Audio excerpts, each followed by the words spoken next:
Ano po ang kabaliktaran ng beatitude? Me attitude. It's all about me. Ang buhay is all about me.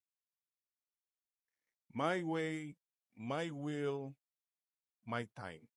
My money, my power, it's all about me. Sana po huwag tayong tatawid from beatitudes to me attitude. With me attitude, ang dali kang mapundi. Ang dami kang problema. Ang dami kang mga stress. Kasi you always have to be the first, the best, the brightest. The Lord tells us it's okay to be last. It's okay to be least. It's okay to be hidden. It's okay to be unnoticed. Okay lang yan.